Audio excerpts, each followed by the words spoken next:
Nina bezulu edumeni ngahlomanga kwakhangela amankengani indaba ze1KZN TV nifundelwe uphilano kaCebekhulu kamzimba umntwana uyakhuleka. Nazi ihlokwana zethu esithi yizo ezihamba phambili namuhla. Wethula abazolekelela owezokuthutha. Likhona ithemba ngeyensimbi eNewcastle. Kanti iningi inkohlakalo eyenzeka emngceleni yakuleli. Sanemukeleni nebendloveni amandla kwindaba zethu ze1KZN TV. Ngqongqoshe umnyango wezokuthutha KwaZulu-Natal uSiboniso Duma wethula uhlaka luzolekelela lo mnyango ukuqinisekisa ukuthi keziqhubeka ngendlela inhlelo zokwakhiwa kwengqalazinda emgwaqo kulesifundazwe. Lo mcimbi ububanjelwe enkundleni ezemidlalo eRoyal Showgrounds eMgungundlovu kanti bewuhanjelwe ngamalunga lolu uhlaka abalelwe ngaphezulu kwamakhulu ayisishiyagalombili avela ngaphansi komasipala abahlukahlukene.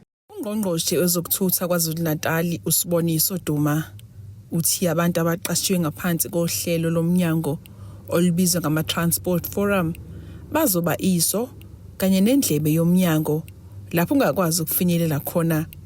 Usho lokhu ehlangene nabo eMgungundlovu. Sibachazela ukuthi ama-ambassadors bona sebezomela umnyango iphunga labo uma lilihle emphakathini kuzoba lula ukuthi i-department bayirethe kahle abantu bazi ukuthi iyabasiza.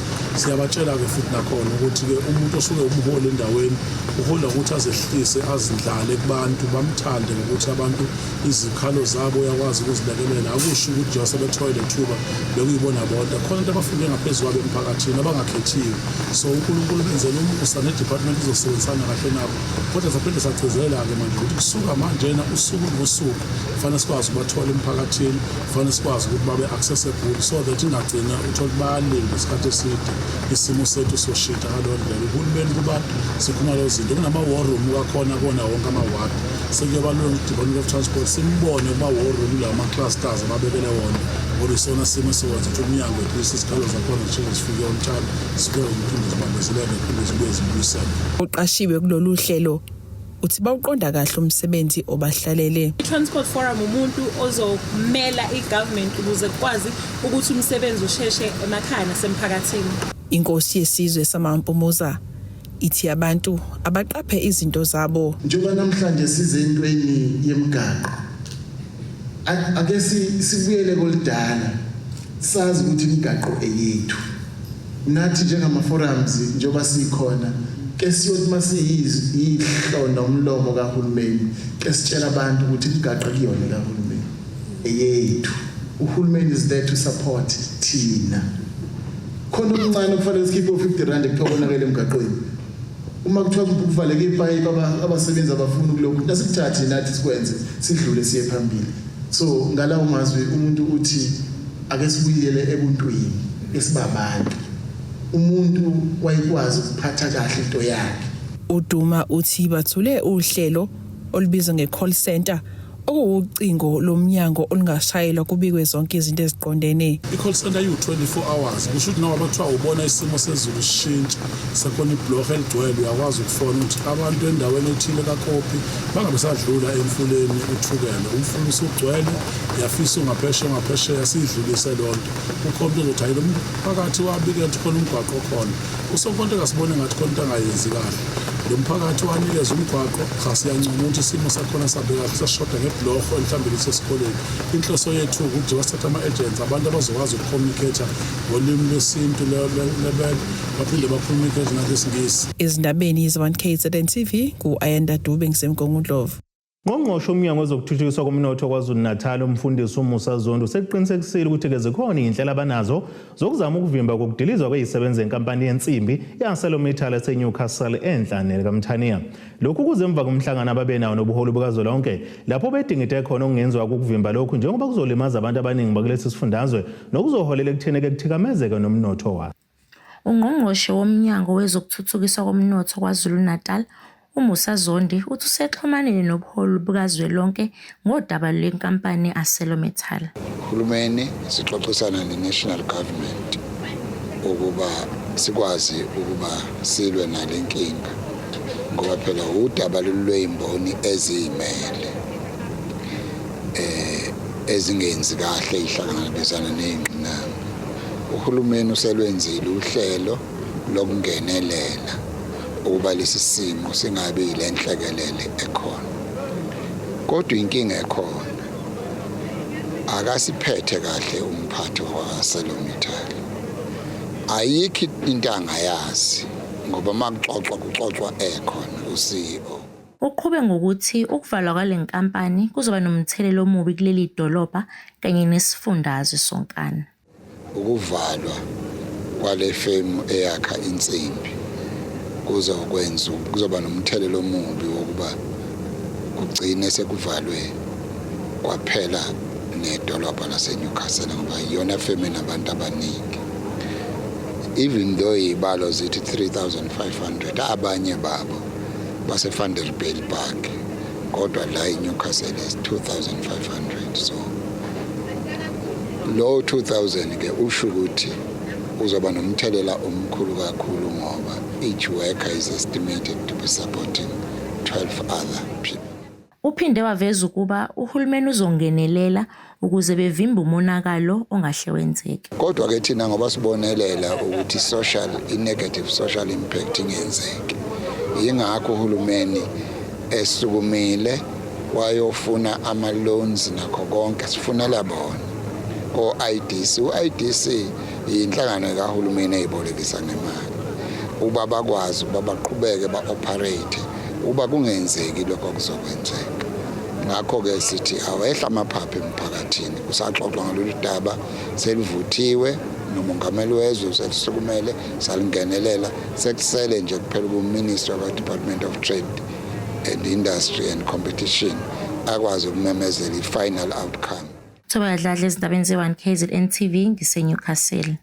Umhlazi wezepolitiki ozimele uDokotela uZakhele Shamase uthi abantu basemazweni angaphandle abakulelizwe ngokungekho emthethweni kumele babuyiswe emazweni abo ngoba lokho kuphazamisa ukulethwa kwezidingo zomphakathi kuphinde kwandise nobugebengu. Dokotela uShamase uphinde waveza ukuthi uyathemba ukuthi uhlelo oluyelwethula kungqongqoshe zasekhaya uLeon Scriba olubiza iBMIACF luzosebenza ngokulwisana nenkohlakalo eyenzeka emngceleni yakulelizwe. Ukuthutheleka kwabantu bokufika kuleli enye into eshiya izakhamuza kuleli zikhathazekile. Ungqongqoshe wezasekhaya uLeon Scriba useqhamuke nohlelo oluzolisana nenkohlakalo eyenzeke emngceleni yakuleli nalapha abantu bokufika bengena khona ngaphandle kwezivume ezifanele. Umhlazi wezepolitiki ozimele uDokotela uZakhele Shamase ukhulu ukuthi lolu hlelo luzosiza kakhulu njengoba siphezulu kakhulu isibalo sabantu bokufika abangenazo izimvumo kuleli. Kufanele kushayelwe ihlombe okwamanje ngoba kubukeka sengathi kuzoba nomthelelo omuhle futhi kuzoba effective ngoba abaningi abantu bangaphandle abala eNingizimu Afrika ngokungemthetho. Futhi fanele sazi ukuthi akuliwe nabantu bangaphandle, you are not xenophobic. Silo nabantu aba-undocumented abase South Africa ngokungemthetho. Ngakho ke baningi kakhulu abantu abaseZimbabwe abala eSouth Africa babalela ku 3.5 million. Abantu baseNigeria nabakamanye amazwe balela ku 7.3 million.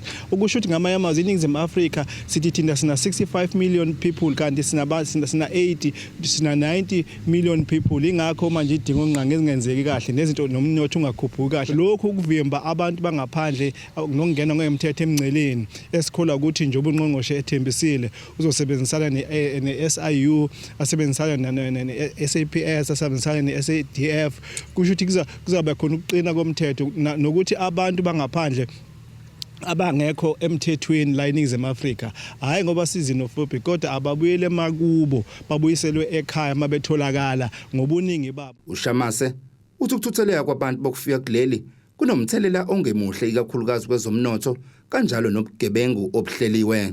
Kuyinkinga kakhulu ngoba kuyasilimaza ngokwezomnotho nje okokuqala ngoba njengoba bese ngishilo bayahweba bengayikhokhi intela benze indodla zeimali thina siyalimala ke thina la eNingizimu Afrika. Okwesibili benza ubugebengu laba abantu abanye bayathengwa njengeinkabi manje ngeke uzuyibambeke lo nkabi ngoba ayidokumentiwe angeke ngisho ingafika igqekezi isitolo la angeke ibonakale ngisho ama fingerprints ngoba akekho lo muntu ngeke atraceke abanye njengoba kwenzeke e-social over nje abantu kwathola umuntu wangaphandle lo manje kuyinkinga kakhulu kunomthelela omubi kusaffecta kakhulu lokhu ukuthi kube khona abantu aba-undocumented bangaphandle. Umhlaziyo uphinde wasola kakhulu ubudedengu uhulumeni waphambilini oyekelela ukuthi kungene isibalo esiphezulu sabantu bokufika abangenazo izimvume ezifanele zokuba kuleli. Inamba yokuthi abantu abangaphandle aba-undocumented ibe kangaka yingoba kube khona ukunganaki nobudedengu benza uhulumeni wethu ngaphambilini ngoba phela nakho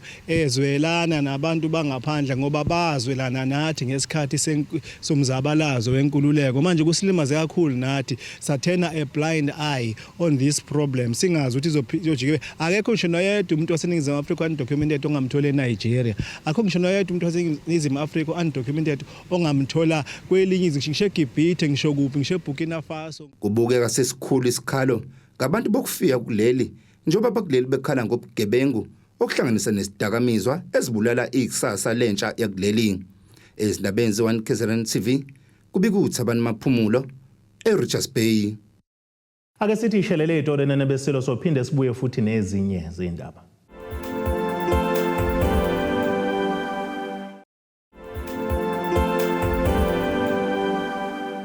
Asibonge siphinde sinamukele futhi kwindaba zethu ze1 KZN TV. Nazo kwizona ehamba phambili namuhla. Wethula bazolekelela owezokuthutha. Likhona ithemba ngeensimbi eNewcastle. Kanti iningi inkohlakalo yenzeka emngceleni yakuleli. Ukwanda kwabasebenzisa idakamizwa edolobheni lenkosi uMtubatuba enyakatho kwaZulu Natal sekukhathaza abantu abaningi abahambela leli dolobha. Lokho ekuvele ngesikhathi kukhomishana amaphoyisa eMkhanyakude uJeros Thango ethula kubugebengu obuhamba phambili kulesi sifunda. Idolobha laseMtubatuba njengamanye amadolobha nalo libhekene nenselelo yalabo basebenzisa isidakamizwa bahlale edolobheni ababizwa ngamaphara. Imeya lomasipala umxolisi imithetho uthi baqonda ukuthi abantu abahambela edolobheni basithola bengaphephile kanjalo nabanikazi besitolo kanjalo nabadayisayo. Laba asebefudukile emakhaya asebezohlala permanent edolobheni bedle izidakamizwa. Angifisi ke mina ukubabiza ngaleli gama ababizwa ngalo kodwa ke babizwa ngaleli gama elidumile okuthiwa amaphara. Sisenkingeni kenkulu ngoba umphakathi ikakhulukazi makuzinsuku la khona kukhokhwa khona ama grants ogogo bethu omkhulu omama obaba nodadewethu la khona baba nezinkinga zokubanjwa kwenkunzi emini kokunye bathi bayabasiza ngokubathathela oplastiki kanti sebeyabathatha oplastic babo sebebaleka nabo umuntu omdala akakwazi ukumhubha ukumjaha ukuthi akabuyise impahla zakhe. Zinkinga ke lezo eziningi esibhekene nazo. Siqalile ke kodwa lo mkhankaso wokulwa nalesi sihlave sesigcwele lapha ngoba bakhula usuku nosuku. Njengamanje nje sinabalinganiselwa kuphezulu ka200 abala kuleli dolobha laseMtubatuba elincane kangaka. Lo masipala usuqhamuke nohlelo lokusiza laba abafuna ukuphuma kwisidakamizwa njengoba kuvela ukuthi iningi lalentsha esikapakele kuleli dolobha isuka kwamanye amadolobha. Siqalile ke lo mkhankaso wethu ngo-2022 sifisa ukuthi yiphi indlela esingayenza ukubalekelela nabo ngoba ekugcineni abantu bayafisa nabo ukuthi balekelele baphume emndenini. Abanye sebeyafisa ukuthi baphume kule nkinga kodwa bazi ukuthi bazophuma kanjani. Sisondelile ke kubo saxoxisana nabo ukuthi abafisayo ukuthi balekeleleke abeze sikwazi ukuthi sibase endaweni ezifanele la khona kuma rehabs azokwazi ukuthi abalekelele abantu. Bakhona ke abanye asebelekelelekile abafisayo futhi nabo ukubuyela emuva beyolekelela abanye bethi hayi nathi sasihleli kulezi idleke manje nani ningakwazi ukuphuma ngoba nakho nathi sesiphumile sakwazi ukushintsha impilo yethu saphila ngale kokuthi size siphoqwe ukuthi asiyeni ezikhungweni la khona osuke kubazohlunyeleliswa khona nezimilo zabo ngoba kokunye ama report amanye siweze kwezinye indawo athi noma sebehanjisiwe kulezo ikhungo la khona okufanele bahlale khona kulawo ma rehabs bayeqa khona abanye bathi nje phuma khona engathi use right abuyele futhi kulezi idakamizwa kodwa kudinga ukuthi kube yinto ekumuntu ngaphakathi afisa yena ukuthi alekeleleke bese yalekelela ngoba asinayo enye solution esingaqhamuka nayo ukwelekelela kulesi simo esibhekene naso. Omunye obeyisisulu sesidakamizwa nosashintshile uthi waqala kancane kwisidakamizwa ngenxa yezinkinga wagcina engene unomphelo kanti uyachaza nangokusizwa kwakhe umasipala uMtubatuba njengoba senonyaka eyekile ukusebenzisa izidakamizwa. Kwakuyisimo mhlawumbe engangibhekane naso ngaleso sikhathi kwase kuba khona ke into eyayingihlupha nje ukuthi ngangasakwazi nokuthi ngilale ubuthongo bungangifikeli ngase ngithola komunye umngane wami wangitshela ukuthi yazi nathi enye into lapha engakusiza ukuthi mhlawumbe ubuthongo bukufikela ngoba ungena kwami kanjalo ka imshow mangicabanga u2017 uqala kwami nje ukungena kulento yokubhema kunzima kakhulu kunzima ngalendlela engangokuthi le ndawo nje yala ayikho indawo engakaze ngilale kuyona la eMtuba ngase ngithola umunye ubhudi wakwaButhelezi uSifiso uSiqaqaqaqa osebenza la kwaMasipala kwelinye office la kwaOSS usukuma sakhe nami ngase ngikhalela kuyena ukuthi angisathandi ukuphila lempilo engiphilayo ngisacela ukulekelela shuthi kwaba njalo ke wazama wanokha walithola usizo bangilekelela ukuphuma kukhulula kunzima ngalendlela le ongangokuthi abafowethu abaningi esafika nabo nesasibambe nabo kulendima ukubhema most yabo sebashona bonke laba bakhona nje kuyimanje angibazi hle yonke into ilele kuyena uyena ongayithathela isinqumo ngoba bengakuthengela imetadone bekuthengela umaphilisi wabangakutshela ukuthi azokusiza ukuthi ugcine uphume kulento le uwaphuza usuku olulodwa ngakusasa uthola imali phinde ugibele buze umuntu ubuzobhema uthathe kwayona lo metadone uthengele yona uyidayisa so nje kahle into engayisho nje bulele kuyena umuntu ukuthi yena isiphi isinqumo asesithathayo noma usicabanga kanjani amadolobha amaningi akuleli abhekene nalenselelo yabalala emgwaqweni ngenxa yesidakamizwa esidayiswa abathile kanti umasipala uthi uzosebenzisana namaphoyisa ukulwa nalesi sidleke sabahweba ngesidakamizwa edolobheni njoba behleli la edolobheni bahleli ngoba bayazi ukuthi yilaba kwazi khona ukuthola ama drugs senze njani ke thina ukuvala lo mpompo wama drugs senze njani ngoba siyazi ukuthi abantu abadayisela laba abantwana abadala abantu abangayisebenzisi bona lezi zinto abantu asebevula ibhizinisi ngabo abanikazi beitolo edolobheni bahleli becomplain akithi ukuthi sekunzima ukusebenza kwabo edolobheni ngenxa yokuthi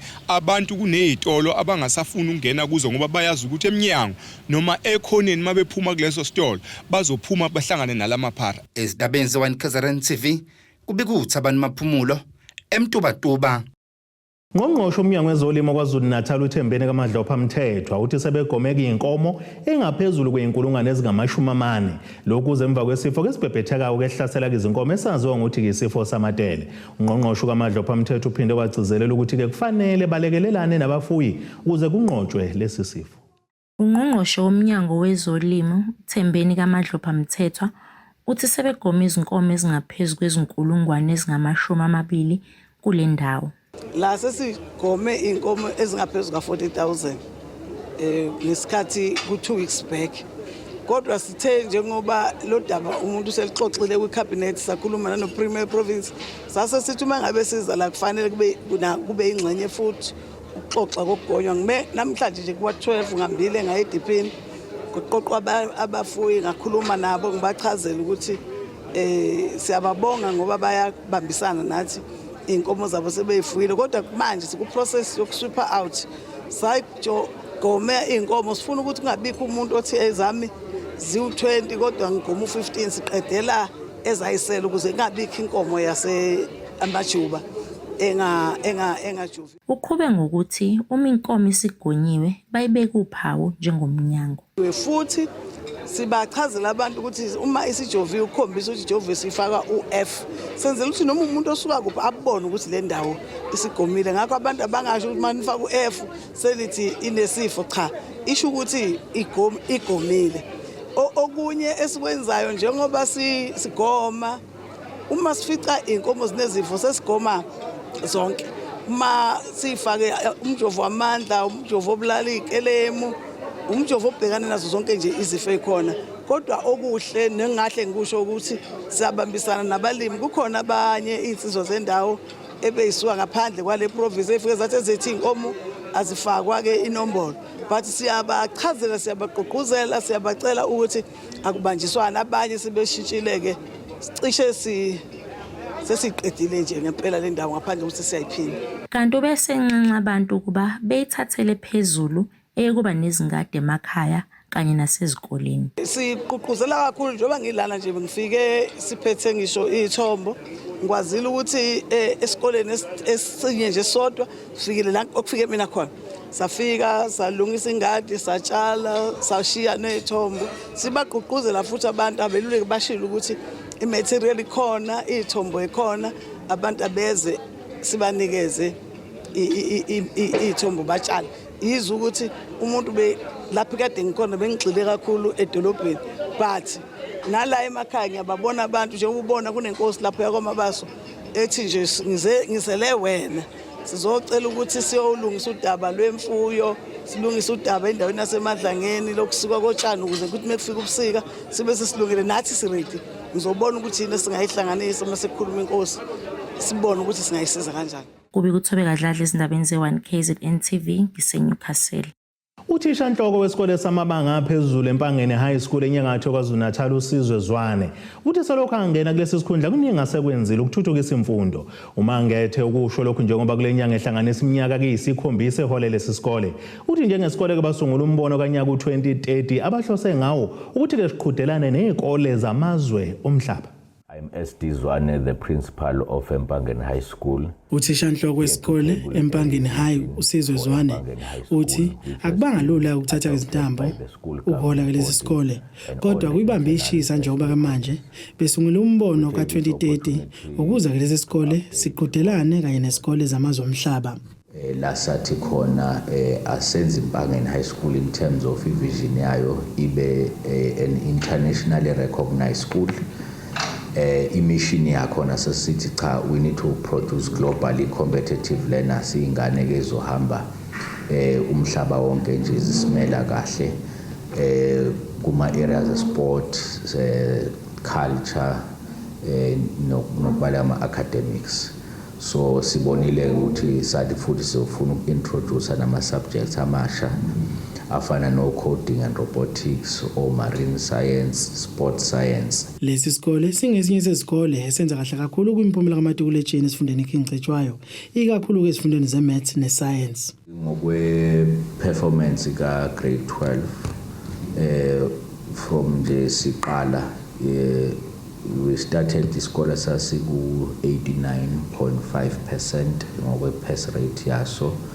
I think we had about 110 bachelors at that time and 214 distinctions. So over the years, mathematics of which key mathematics, 72%. So sa improve pass rate it went to 97%. And there was some years last 99%. Or bachelors seba increase. We are sitting currently at 197 bachelors. The target here to be 200, but we are at 197. Our distinctions, the target here to 400 distinctions. We are at 396 distinctions. So we have also had over the years in Ghana a feature with district top 5. We consistently been awarded by the department as a top performing urban school mathematics and physical sciences over the years. So there's a huge improvement in performance. Ukwanda kwesigameko la khona abafundi behlukumezana bebodwa esikoleni kuphoqela isikole ukuthi siqinise umthetho ukuziphatha kwabafundi ukugwema kwesigameko ze-bullying. Issue nje ye-bullying bayazi nje zero tolerance to bullying in all our areas la esikolweni, and we have dealt decisively nje nento ye-bullying. Bayazi ukuthi ngisho ingane is aware ukuthi makunento ye-bullying you report without delay, and we have channels and structures including SGB is involved when it comes to issues of bullying and other issues are related with discipline. Jongubona ngisho ne-inform prioritize cleanliness ingane appearance. It's all part nje of discipline and ensuring ukuthi siba nesikole seyingane discipline and as tolerant. Uthishanhloko walesi sikole uSizwe Zwane njengoba ke hlanganisa iminyaka eyisikhombisa angena kulesi sikhundla waqola ke kuso ngomhla zingama-23 kuNdasa ngonyaka 2018 ethatha ke izintambo ezandleni zabebalela emhlophe. Ezindabeni ze1 KZN TV kubi uNkosenhle Mthembu eMpangeni. Ake siphinde sithi shelele itolene nabesilo siyabuya nezinye zindaba.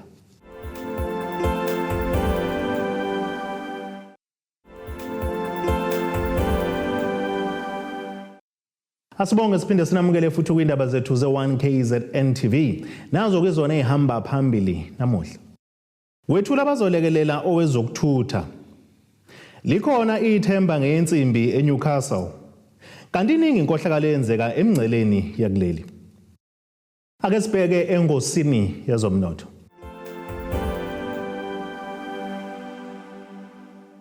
Iranda kuleli ngu-18.16 kuyidola laseMelika, libe ngu-23.53 kupondo waseBrithani, libe ngu-19.58 kwi-euro yase-Europe. Intengo yegolide ime ku$3,073.33 ounce, ukuthi intengo engahluziwe yona ibe ngu$74.03 umphongolo.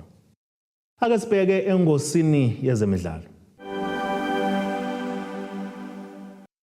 Kusukela yafika eNingizimu Afrika ngo-2022 inhloko yabaqeqeshi ku-Orlando Pirates uJose Rivero isikhombisile amahlandla angaphezulu kwamabili uthi uhlobo lomuntu oluchazeka uma ngabe bezindaba beshayisana ngamakhanda.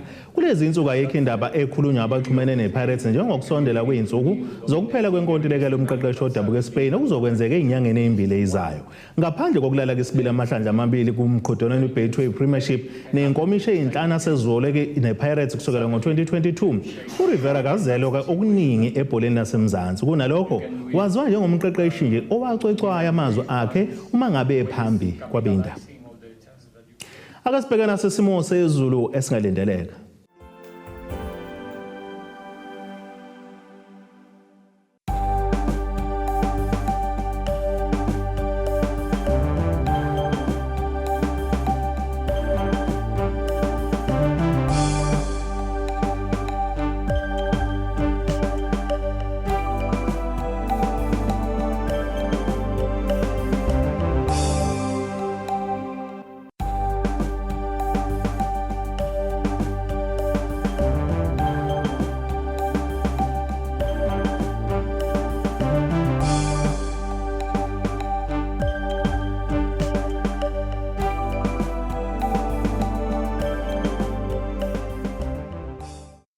Nina bomlilo othathu oshubuhangwangwa washisa ikhotha zasedlebe kwawokoshana esemabedlano kamzimba umntwana nethimba lonke leindaba sithe ixabene.